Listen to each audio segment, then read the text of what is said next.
Donc la commune, via son plan de cohésion sociale, veut faciliter l'accès à la santé via différentes thématiques. C'est pour ça qu'on a organisé cette conférence sur le surpoids et l'obésité en partenariat avec la maison médicale sur l'Est et la maison médicale, je ne vois pas où est le médecin, ah là-bas, la maison médicale de Beaurain. Et voilà, j'espère que ça va répondre à vos attentes et vous aider, vous ou vos proches, dans cette problématique de prévention santé. Et je vais laisser la parole aux professionnels de la santé parce que c'est pas trop mon truc, du coup. je vais les laisser faire leur job. Donc, je vais passer le micro. Top, merci beaucoup. Bonjour à tous, moi c'est Nathan, je suis assistant à la maison médicale sur l'Est, à Houillet. Et mon but c'est de vous introduire un peu au surpoids et l'obésité. Mais moi, je vais le faire un peu de façon amusante et puis vous aurez 3 professionnels qui vont aller vraiment en profondeur et parler de choses plus sérieuses. Donc, en gros, ce qu'on va faire, c'est que je vais vous présenter un plan de 4 semaines dans lequel vous allez perdre du poids super facilement. C'est easy peasy. Vous allez manger des citrons, vous allez nettoyer votre estomac avec des poires, prendre soin de vous. Il faut juste que vous nous contactiez, ça coûte environ 4 000 €. Et en 4 semaines, c'est passé. Vous pouvez voir, en effet, ce monsieur, il pesait 100 kg. 4 semaines, 60. Deuxième monsieur, il pesait 80 kg, 4 semaines, il pèse 60. Bon, vous pouvez bien vous imaginer que tout ça est faux. J'ai regardé avec une tête de fou. D'ailleurs, si vous regardez depuis le début dans notre Naturally Let's Go, il y avait déjà un petit fake qui était caché. À votre avis, combien de temps cette personne, ce monsieur en haut qui s'appelle Antoine, a mis pour perdre ce poids ?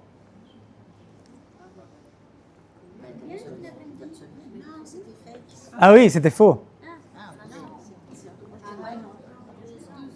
2 ans? 1 an, 2 ans?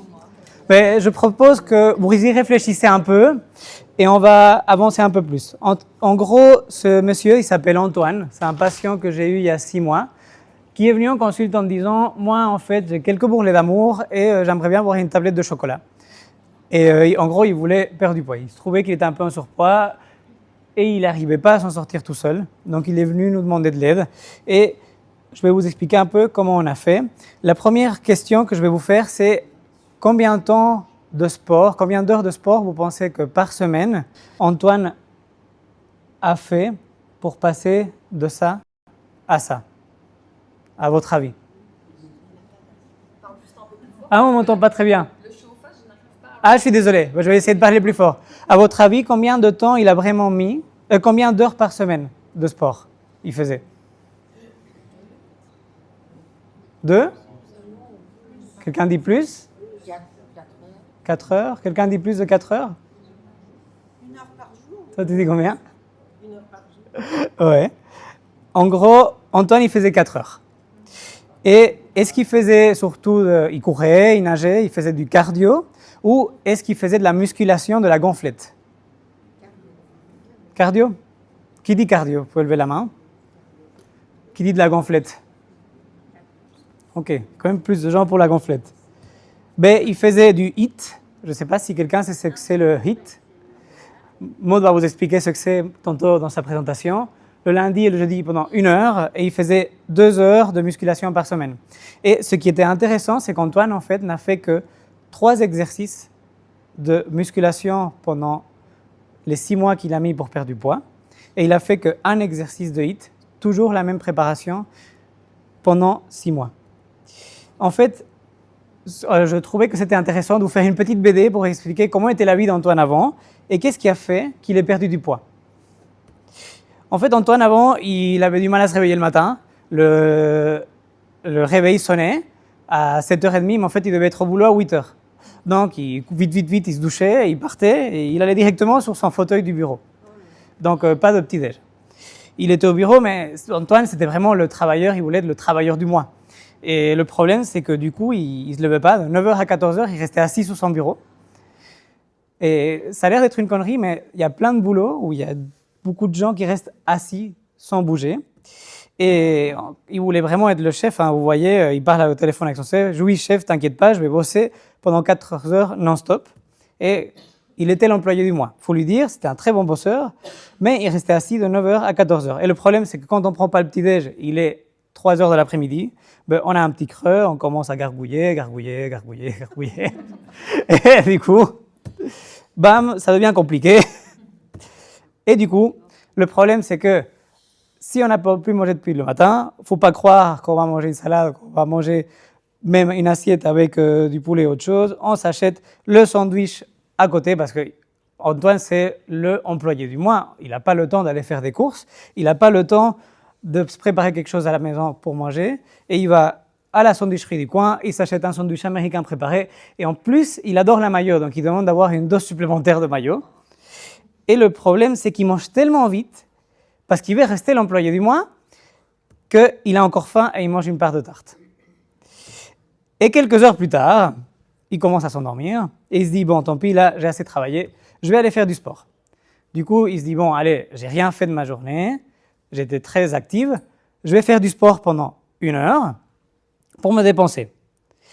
Et à la fin de la journée, il regarde son GSM, il regarde sa montre connectée et il se dit, tiens, c'est marrant, j'ai fait que 4000 pas. Pourtant, j'avais l'impression de m'être donné vraiment à mort pendant 1 heure. Et le nombre de calories que ma montre dit n'est pas énorme, je ne comprends pas pourquoi. Et il se dit, bon, tant pis, de toute façon, je me suis donné, j'ai fait 1 heure de sport, moi, je suis bien, je vais me mettre à regarder la télé. Et pendant qu'il regarde la télé, il reçoit un coup de téléphone de son ex. Mais bon, ça ne se passe pas très bien avec son ex, en fait. Et du coup, il stresse, il se met à pleurer. Et il se retrouve devant le frigo, et je ne sais pas si vous avez déjà eu cette sensation d'ouvrir le frigo et vous demander, mais qu'est-ce que je fous ici? Il regarde, il referme le frigo, il retourne devant la télé, il rouvre le frigo, il regarde, et il se dit, bon, je vais quand même prendre une glace au chocolat. Et là, il se retrouve devant le frigo à manger une glace au chocolat. Mais bon, il en mange un peu, il regarde la télé, hein, donc il ne pense pas vraiment qu'il est en train de manger, il est juste en train de regarder la télé, ben, il en mange encore un tout petit peu, mais il se sent un peu plus gonflé là, et encore un peu, et je me dis, ouf, je me sens vraiment gonflé, là je ne suis pas bien, il faudrait vraiment que je fasse un effort avec ma santé. J'ai mangé ces midis que je ne fais pas assez de sport, j'ai l'impression d'avoir une vie qui n'est pas très bonne, et en plus j'arrête pas de prendre du poids, je me sens en surpoids, qu'est-ce que je vais faire? Ah ben, il y a l'ordinateur, on va lui demander les aliments magiques qui aident à perdre du poids, ou top régime. Premier résultat, top 5 régimes pour ne pas perdre de poids. Et alors, il tombe sur le régime magique.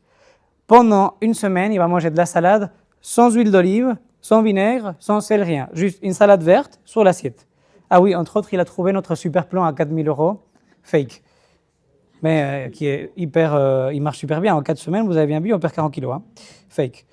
Donc, premier jour, il mange sa salade. Parfait. Deuxième jour, il mange sa salade. Ça commence à être un peu plus dur. Hein. Troisième jour, il mange la salade, mais là... Et bon, évidemment, le 4e jour, il craque, il se mange un hamburger. C'était prévisible, non? Mais bon, en gros, qu'est-ce qui a fait qu'il ait vraiment perdu du poids? Il est venu en consulte, il s'est fait aider par des kinés, il s'est fait aider par des médecins généralistes, il s'est fait aider par des diététiciens. Et qu'est-ce qu'on a changé à sa vie? Ah, pas de problème. Ben, en gros... Antoine a décidé de se lever à 7h du matin au lieu de se lever à 7h30 et il a pris un petit déj. Déjà, au lieu d'aller en voiture au boulot, il a dit, mais en fait, mon boulot est à 10 minutes de chez moi, je vais marcher un tout petit peu. Et après, il a changé de boulot et il devait aller en voiture. Mais il s'est dit, je vais arriver 10 minutes plus tôt et je vais faire le tour du bloc avant de commencer. Pendant qu'il travaillait, il avait une petite sonnerie toutes les 2 heures, comme c'est là justement, la sonnerie.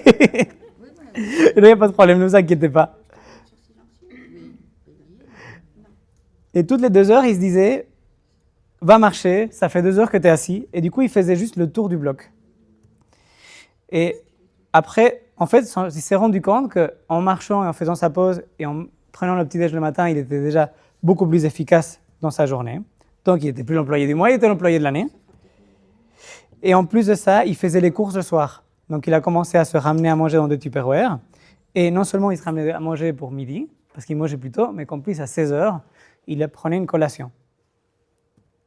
Il faisait de nouveau un petit tour du bloc après avoir mangé. Il allait faire ses courses, comme j'ai dit là tantôt. Et à la fin de la journée, même si ça a l'air d'être pas grand-chose, il avait déjà fait 5 tours du bloc, il avait marché pendant 1 demi-heure. Donc il était à beaucoup plus de pas. Peut-être que j'ai exagéré un peu. 10 000 pas, je pense que j'ai mis un peu trop, mais à mon avis, il était peut-être à 6 000. Et en plus, il a décidé de travailler au premier étage au lieu de travailler au rez-de-chaussée. Donc il montait tout le temps et il descendait les escaliers. Et en fait, à votre avis, est-ce qu'il faisait toujours ses entraînements de 1 heure ou est-ce qu'il n'en avait pas besoin? En fait, Antoine, il arrivait vraiment fatigué chez lui. Mais il se disait, je vais quand même faire quelque chose. Donc, il a décidé, au lieu de faire tous les jours un entraînement d'1 heure, il a décidé de faire des petits entraînements d'1 quart d'heure de HIIT, que Maud va vous expliquer. Et il faut savoir que, en fait, la grosse différence d'Antoine, c'est que une journée fait 24 heures. C'est pas parce que vous faites du sport pendant 1 heure que ça va combler les 23 heures qui restent. Il vaut mieux avoir une vie active en général ou essayer de bouger tout le temps que de combler en 1 heure parce que ça ne marchera jamais, malheureusement. Je voulais faire une petite expérience avec vous, mais je ne sais pas s'il y a beaucoup qui sont chauds de le faire, parce qu'une chose qu'on entend souvent en consulte, c'est « je n'ai pas le temps ». Et si on regarde dans les GSM de tout le monde, vous pouvez, si vous avez un iPhone, vous pouvez aller sur les réglages, regarder le temps de l'écran, et sur l'Android, vous pouvez ouvrir les paramètres et regarder le temps que vous passez dessus. En moyenne, même si vous pensez que vous ne passez pas beaucoup de temps dessus, on est entre 2 à 3 heures par personne, quel que soit l'âge. Et même si on pourrait croire que les personnes âgées passent moins de temps, en plus, on peut passer plus de temps avec l'âge aussi sur le GSM.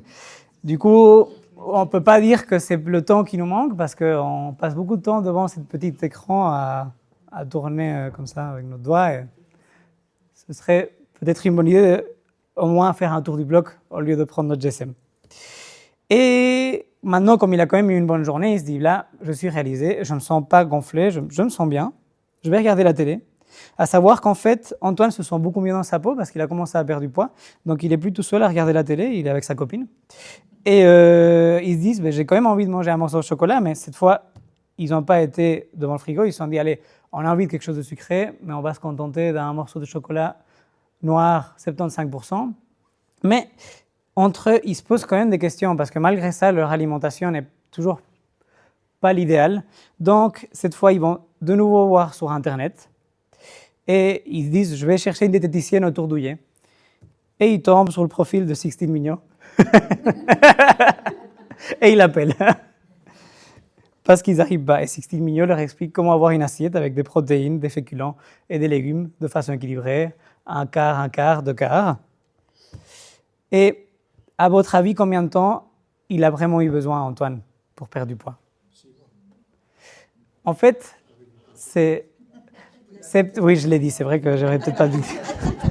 Mais en fait, ces deux messieurs, Ibai et Antoine, ont mis 6 mois. Mais ce qui est important à savoir, c'est que Ibai, ce monsieur, ça c'est un gars qui est assez connu en Espagne parce qu'il a partagé son histoire et je trouvais que c'était chouette de l'entendre. À 25 ans, il a commencé à travailler un peu comme ce type, mais lui, il travaillait dans le marketing digital. Du coup, il passait beaucoup de temps devant son écran. C'était un gars qui était très bon. Et il a pris, en histoire de 3 ans, je pense qu'il est passé de 60 à 120 kilos.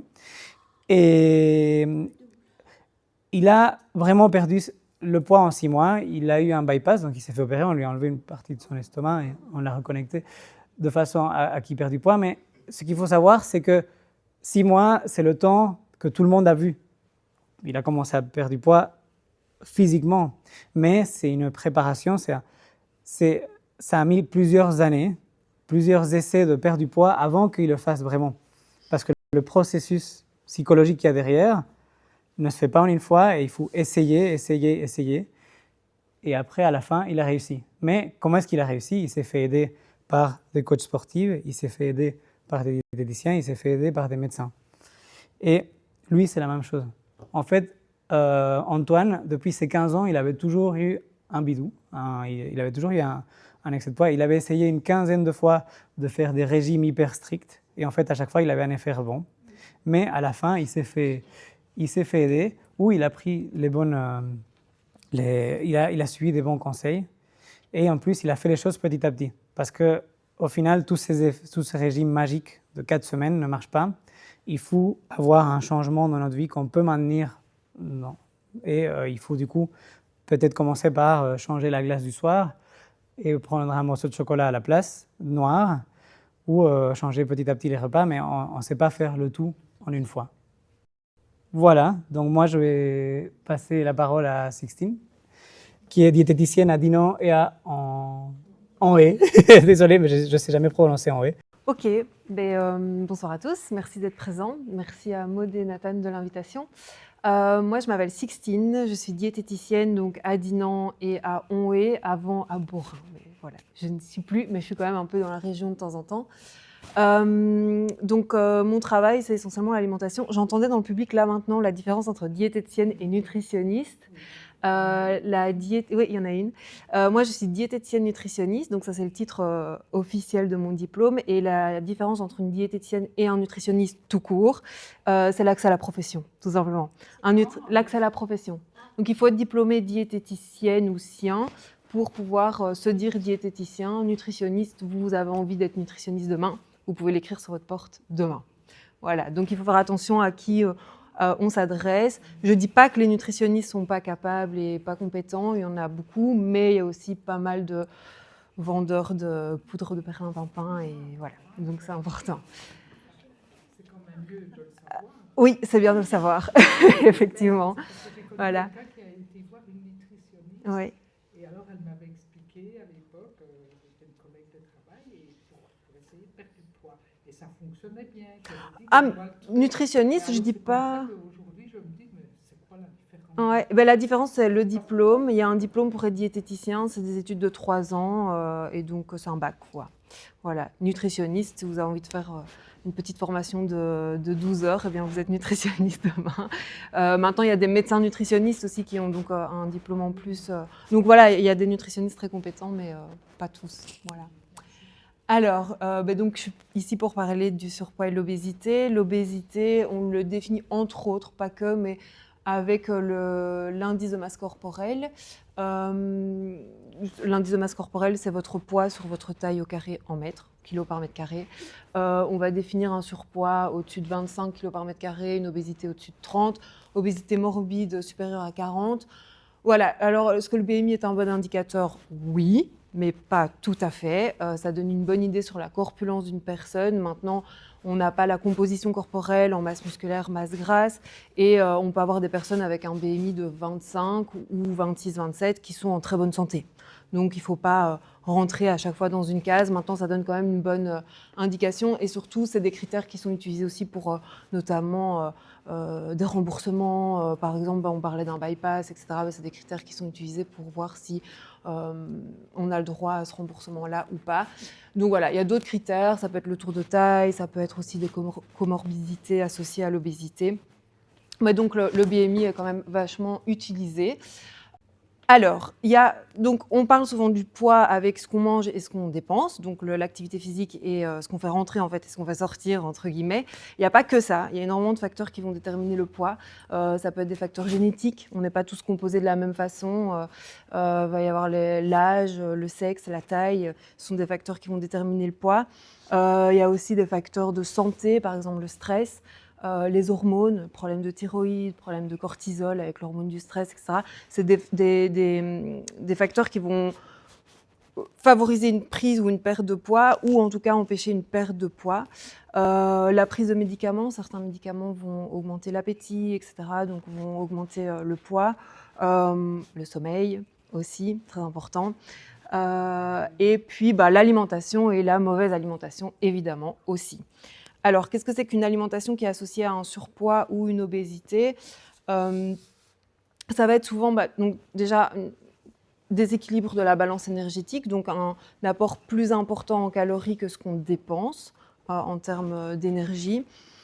Souvent, l'obésité et le surpoids est associé à une alimentation qui est trop riche en sucre simple, donc en sucre ajouté, trop riche en matières grasses, mauvaise graisse. On parle d'acides gras trans et acides gras saturés. Ce sont les acides gras qui sont issus de l'alimentation transformée et industrielle.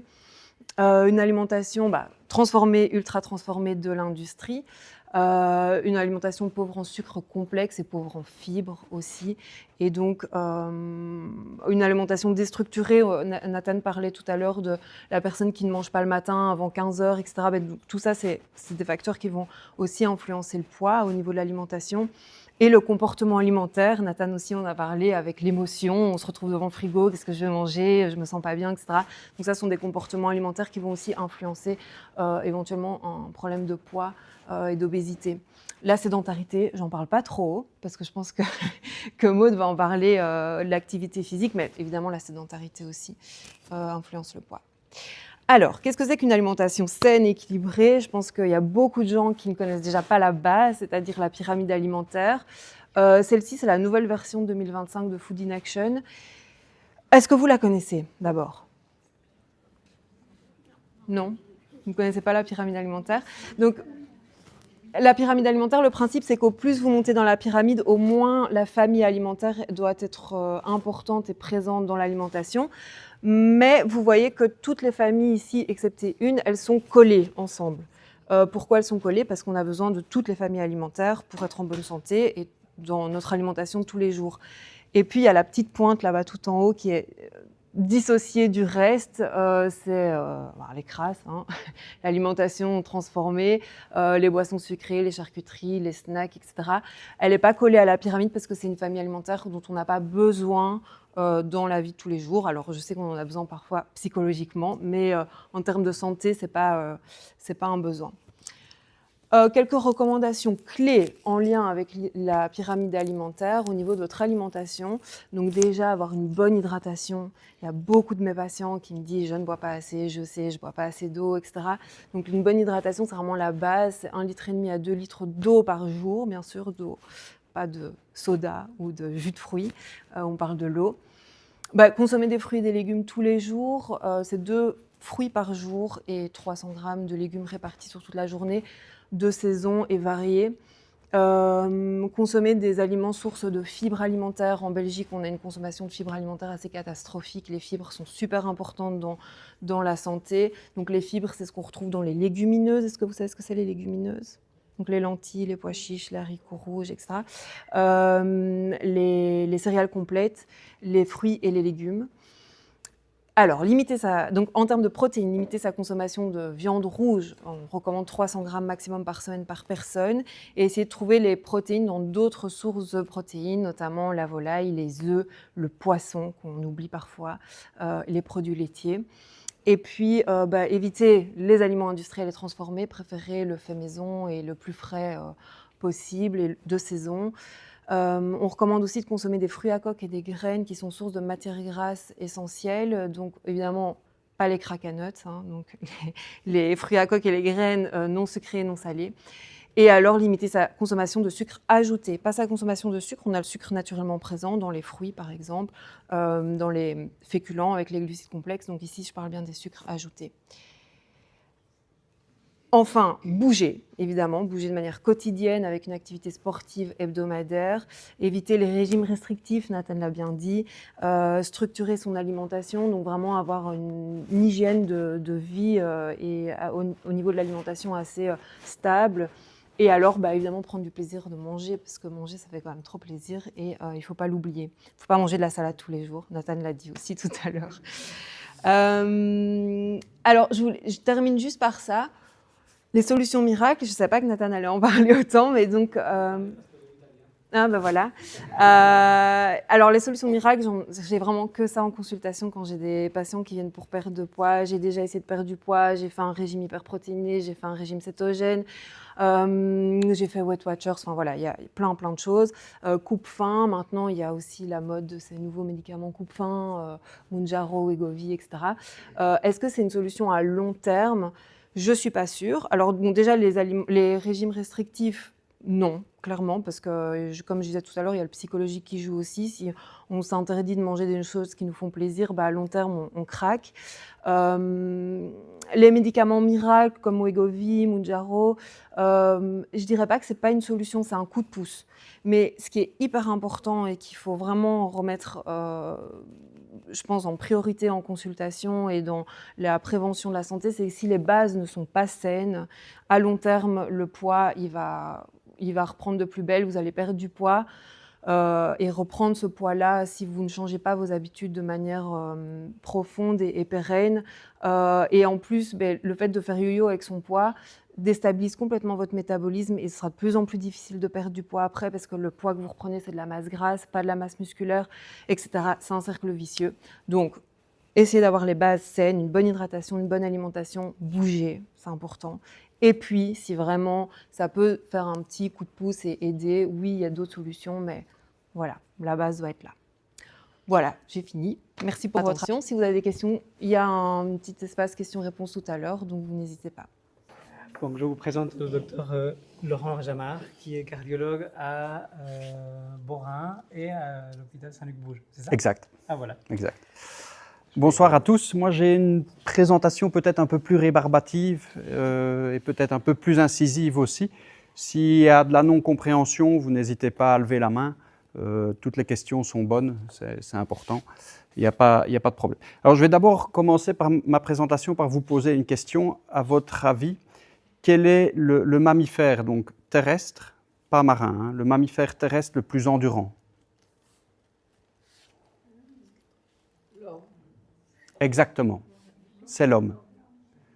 C'est l'homme, parce que de la préhistoire, en fait, on est des chasseurs-cueilleurs et on est bâti comme ça. C'est l'homme qui a la plus grande capacité physique d'endurance. C'est le moins rapide, c'est sûr, mais c'est lui qui peut aller le plus loin. Le loup, il fait 125 km, 150 km. L'homme peut en faire 300, 350 sans s'arrêter. Donc, on est bâti comme ça, grâce à la position bipède d'abord et grâce à notre capacité à gérer notre température, ce que les animaux ne font pas. Évidemment, le mammifère le plus endurant, c'est la baleine, mais elle, c'est plutôt dans l'eau. Et donc, on est bâti comme ça. Or, notre société, elle est à l'heure actuelle plutôt comme ça. Dans le monde, en 2022, il y a eu un recensement, 16% de la population est obèse. Ça représente 1 milliard de personnes. La prévalence, elle a doublé depuis les années 90 et surtout, elle a quadruplé chez les enfants et chez les adolescents. En Belgique, 18% des adultes sont obèses, la moitié de la population est en surpoids. Dans les années 1600-1700, un être humain consommait par an 80 grammes de sucre. Dans les années 1800-1900, 1 kilo. Et puis dans les années 1900, 3 kilos de sucre par an. Là, au jour d'aujourd'hui, on consomme 40 kilos de sucre par an. La première cause de la mortalité, c'est les maladies cardiovasculaires, ensuite les cancers. Et le sucre y est vraiment pour beaucoup. C'est génial pour l'industrie pharmaceutique, l'obésité. C'est un business qui est énorme. Quand vous regardez en 2024 le top des ventes des médicaments, alors le premier médicament qui a rapporté 30 billions de dollars, ça c'est un médicament anticancéreux qu'on donne dans des immunothérapies. C'est un médicament excessivement cher, raison pour laquelle il a rapporté beaucoup. Le deuxième médicament, c'est l'Ozempic.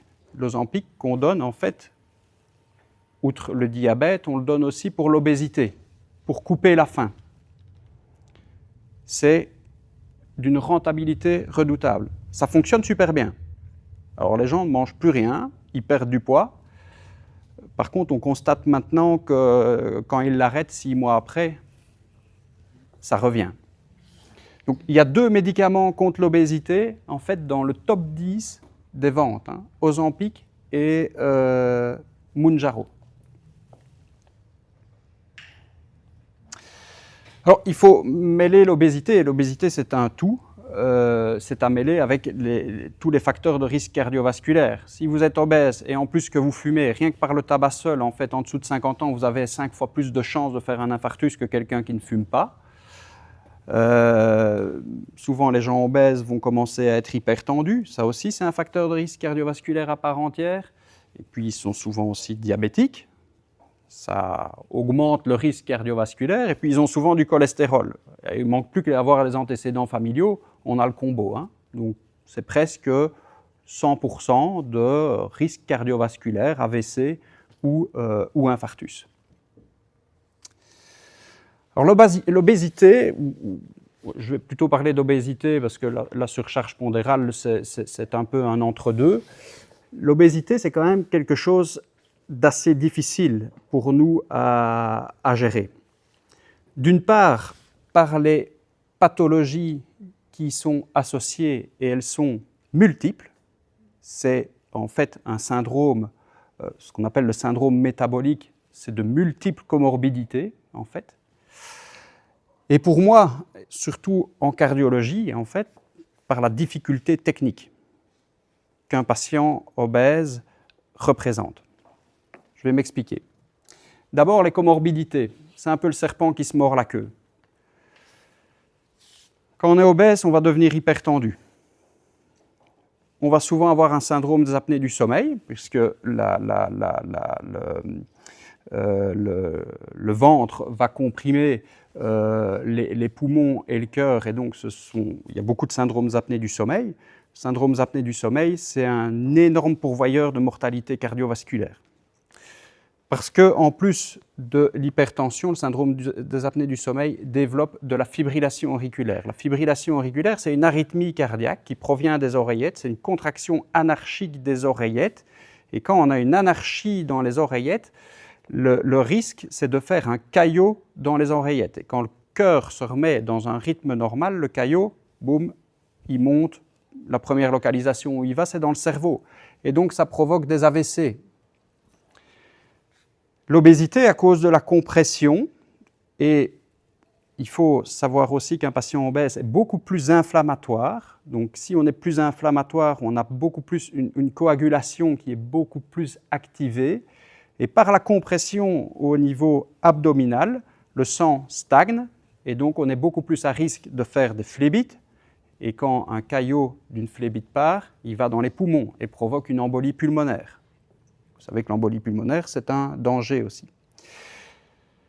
L'obésité donne beaucoup plus de vasculopathie puisqu'on a du cholestérol, les carotides peuvent se boucher, les artères digestives peuvent se boucher, les artères des membres inférieurs peuvent se boucher, et évidemment les artères du cœur, ce qui donne fatalement des syndromes coronariens aigus, donc infarctus du myocarde,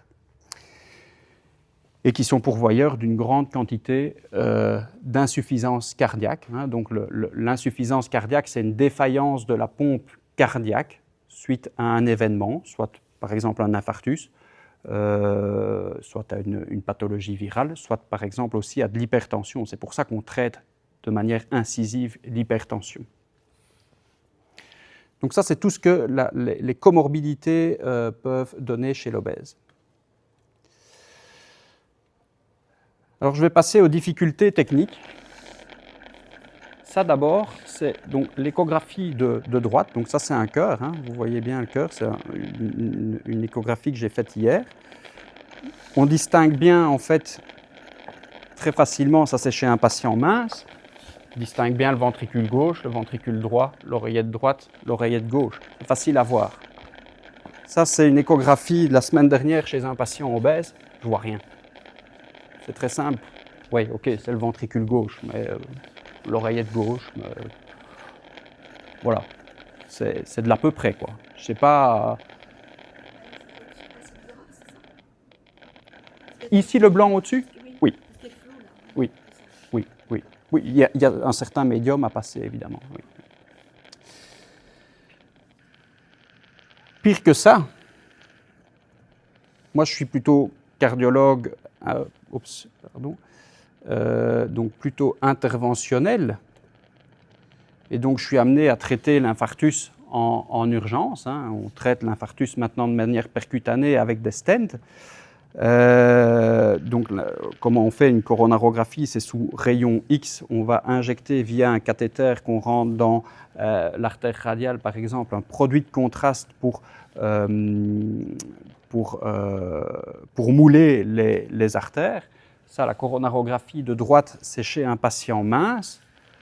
Coronarographie de gauche, c'est chez une patiente obèse où je ne voyais rien.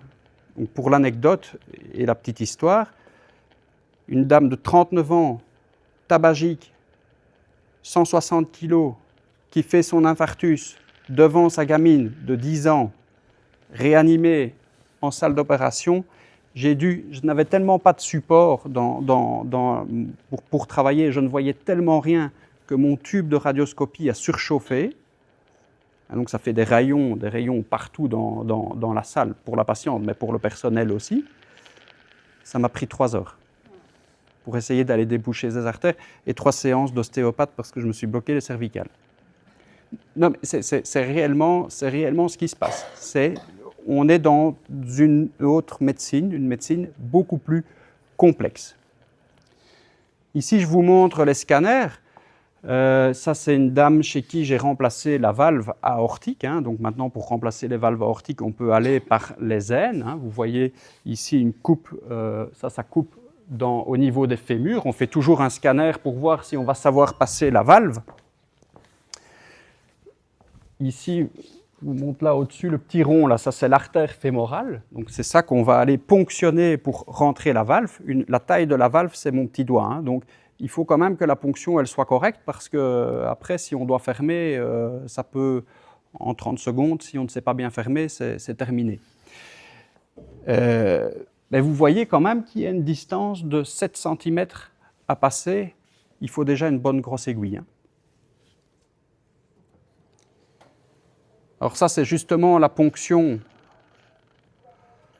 qui est réalisée chez quelqu'un qui est pas obèse, où on voit en fait très facilement l'aiguille qui ponctionne l'artère fémorale. Donc ça, c'est tout à fait là, on voit la pique, donc ça, c'est tout à fait normal. Par contre, là, c'est chez justement la dame chez qui je vous ai montré le scanner. Je ne vois rien quand je ponctionne. Oui. Je vois. Alors, je vois l'artère. L'artère, elle est ici. L'artère, elle est ici. Mais moi, j'aime bien suivre le bout de mon aiguille quand je ponctionne parce que c'est important de ponctionner dans un endroit qui est tout à fait sain pour pouvoir fermer de manière optimale. Parce que si ça saigne, je dois appeler le chirurgien, etc. Et ça prend des complications qui sont importantes. Idem pour le chirurgien cardiaque, ça reste compliqué. L'accès au cœur, il reste compliqué parce que tout est plus profond. Et puis la revalidation post-opératoire, etc. Les poumons sont beaucoup plus comprimés. Et donc, tout est plus complexe. Ce qui m'embête le plus, en tout cas ce qui m'interpelle le plus au jour d'aujourd'hui, c'est chez les jeunes et les adolescents. Au jour d'aujourd'hui, les jeunes ont des maladies de personnes âgées, en fait. Les enfants, ils sont vraiment en réelle mauvaise santé.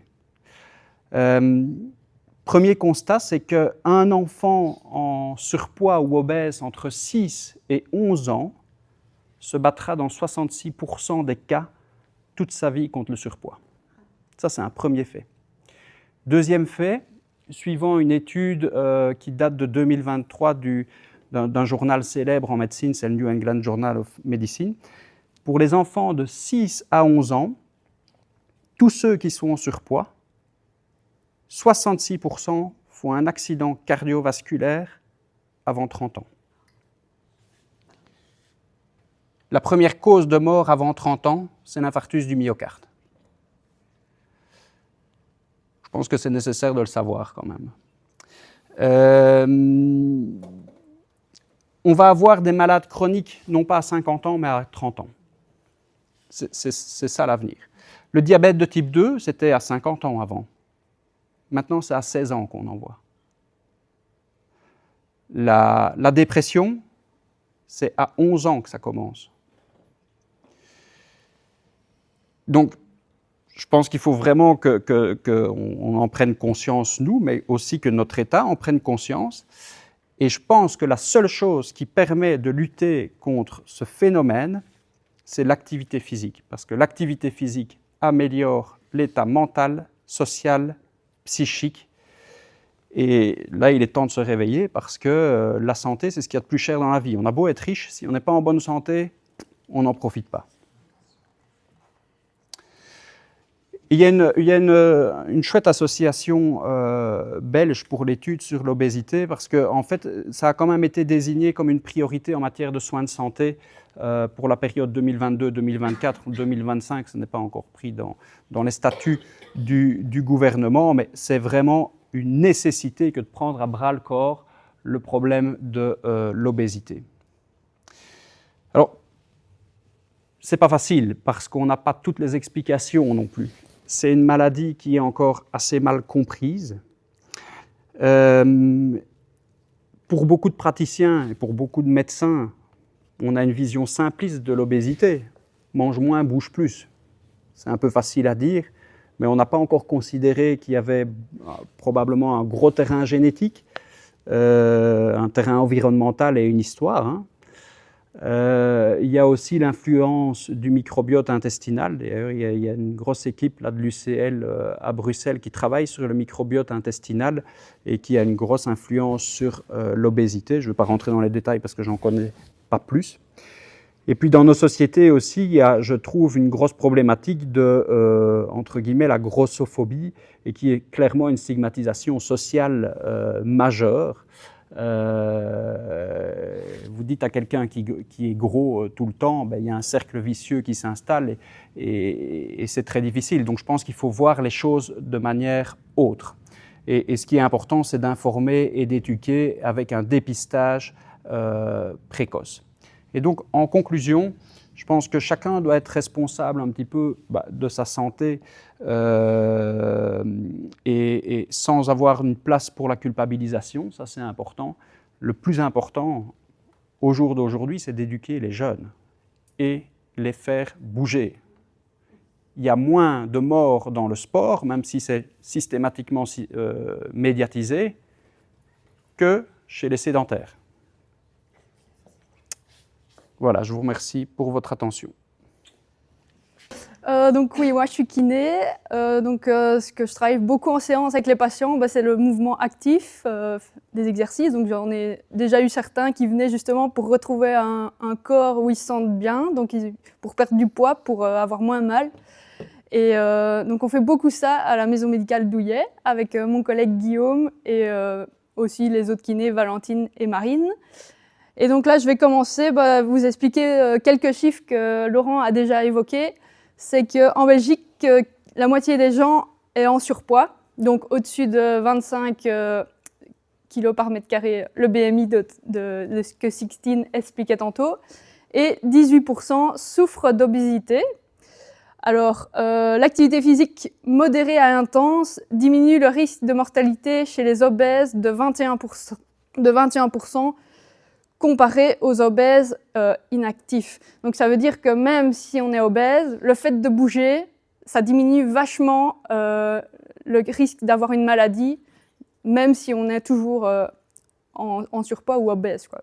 Donc ça veut dire que bouger, c'est vraiment important pour ne pas avoir des maladies chroniques comme Laurent a expliqué, diabète, hypertension, AVC par la suite, etc.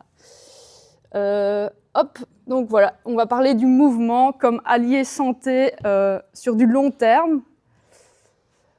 Mais je voulais aussi revenir, ils l'ont déjà dit, que le surpoids c'est vraiment un truc très complexe. Donc c'est pas uniquement avoir de la volonté, je veux perdre du poids, parce qu'il y a aussi beaucoup de choses qui influencent, comme la génétique, comme l'environnement dans lequel on vit, comme les émotions et également aussi tout ce qui est hormonal, donc la ménopause et tout ça, les changements hormonaux, ça joue énormément, la thyroïde. Donc c'est très important d'être accompagné par le médecin qui pourra aussi faire des prises de sang pour doser tout ça, parce que ça joue souvent sur le poids. Et parfois, on a beau faire très attention à ce qu'on mange et faire du sport, on n'a pas toujours les cartes en main et il faut aussi se diriger vers le médecin. Mais si vous faites déjà les bases, vous allez quand même avoir des résultats. Donc, je vais vous expliquer quelques fausses croyances. Donc moi j'ai voulu expliquer quelques fausses croyances. Donc faire du cardio pour perdre du poids, c'est ce qu'on entend souvent. Allez, je vais aller courir, je vais aller faire un tour à vélo, etc. Mais finalement, le cardio, ce n'est pas vraiment la solution magique. Pourquoi ? Quand on fait son jogging, on va perdre, évidemment, on va brûler des calories. Ou si on va marcher, on va brûler des calories. Mais après la séance, l'effet est à court terme, vraiment. Ce qui va provoquer un effet sur du plus long terme, c'est en augmentant son métabolisme de base. Qu'est-ce que c'est ? C'est la dépense énergétique qu'on a au repos. Donc, qu'est-ce qui influence ce métabolisme de base ? C'est en partie la masse musculaire. Donc, si vous augmentez votre masse musculaire, vous allez dépenser plus de calories au repos, à ne rien faire. Donc, c'est génial. Donc, c'est vraiment ça qu'il faut aussi se dire, qu'il ne faut pas spécialement faire aller courir, mais aussi augmenter sa masse musculaire, donc faire du renforcement. Alors ça, c'est une petite étude qui disait que le renforcement musculaire seul peut réduire la masse grasse autant que le cardio, à intensité équivalente, grâce à l'augmentation du métabolisme post-exercice. Donc le renforcement, même au repos, on dépense plus d'énergie que si on n'avait pas une grosse masse musculaire. J'espère que vous comprenez. Mais le mieux, c'est de combiner à la fois cardio et résistance. Ça donne le meilleur résultat pour votre composition corporelle. Alors, une deuxième croyance, c'est, j'ai déjà eu, le renforcement, ça va me faire grossir, je vais avoir des gros bras, je vais avoir des grosses fesses, etc. Mais c'est plutôt, il faut voir ça comme ça sculpte votre corps, ça va le soutenir et justement augmenter, accélérer le métabolisme, ça va. Et ce qu'on remarque beaucoup avec nos patients, c'est que plus ils vont se muscler et ils vont avoir moins de douleur. Donc, quand ils vont aller faire leur marche ou se promener, ils vont constater qu'ils ont moins mal et ça va leur donner encore envie de bouger plus. Donc, c'est vraiment un cercle vertueux de bouger. Il y en a là qui peuvent le confirmer. Alors, une autre petite étude, oui. Donc, le renforcement musculaire, ça va augmenter votre masse maigre, la dépense énergétique de repos et la densité osseuse. Donc ça, c'est aussi super important passé un certain âge parce qu'il y a l'ostéoporose qui arrive et ça permet de garder une masse musculaire vraiment plus longtemps, diminuer le risque de fracture, etc. Voilà. Alors, oui, mais quand on a un corps en surpoids ou obèse, l'exercice physique, c'est pas facile. Et ça, il faut se le mettre en tête parce que marcher, quelqu'un de 100 kg qui va marcher, c'est comme si une personne de 70 kg prenait un sac avec 30 kg sur lui et va marcher. C'est pas facile du tout.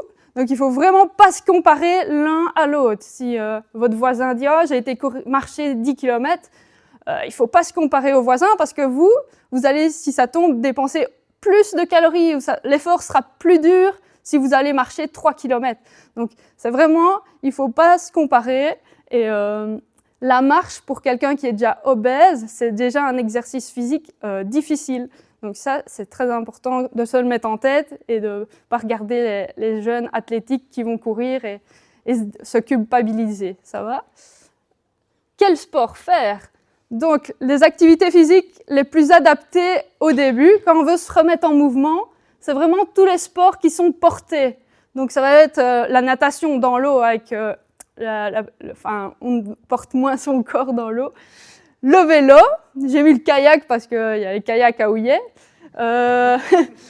Puis tout ce qui est renforcement doux, donc même le poids du corps, hein, ça va déjà faire des squats, le gainage, porter des petits poids. Donc vraiment des trucs doux, vous allez vite vous renforcer. Et bien sûr, comme Nathan l'a expliqué tantôt, super important, c'est bouger toute la journée, quoi. C'est vraiment ça un des trucs, des piliers le plus important. Donc marcher, monter les escaliers pour aller au travail, faire le ménage, cuisiner debout. Ça a l'air de rien, mais en cuisinant debout au lieu d'être assis, on bouge déjà plus. Donc c'est plein de petits trucs que vous devez mettre en place. Alors le HIIT, j'en reviens. Donc c'est en anglais. Hein. Je ne vais pas le dire en anglais parce que mon anglais est pourri, mais Donc c'est de l'entraînement fractionné à une haute intensité. Donc, par exemple, c'est faire 8 exercices de 30 secondes d'effort, 15 secondes de repos, et on fait ça de manière très intense, et puis on fait une minute ou deux de pause, et puis on réenchaîne. On refait 8 exercices, 30 secondes d'effort, 15 secondes de pause, etc. plusieurs fois. Et finalement, la séance, elle dure 20 minutes, 30 minutes max, et on s'est donné vraiment de manière très intense. Alors, est-ce que c'est une bonne idée chez des personnes en surpoids, en obésité?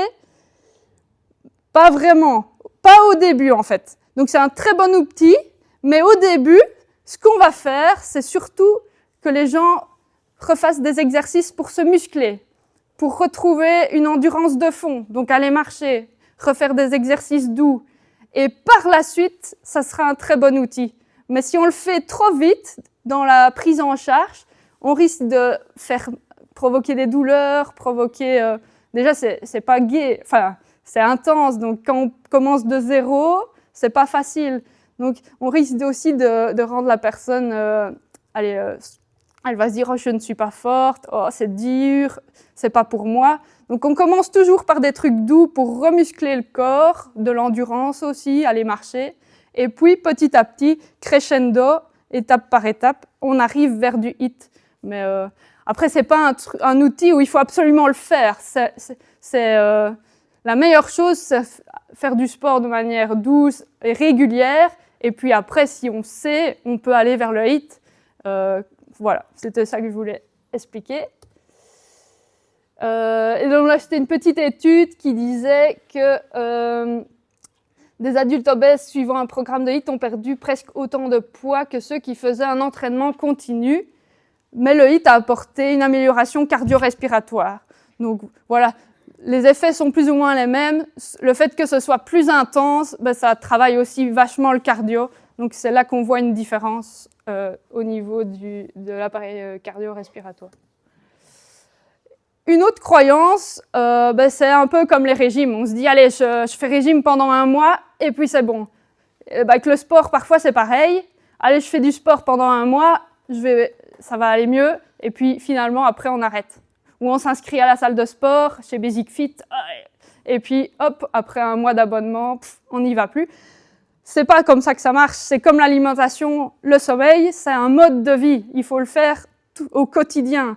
Et ça commence par les réflexes, comme j'ai dit, monter les escaliers, faire du sport devant la télé. Ça m'arrive souvent. Je mets la télé, mais hop, on fait des exercices.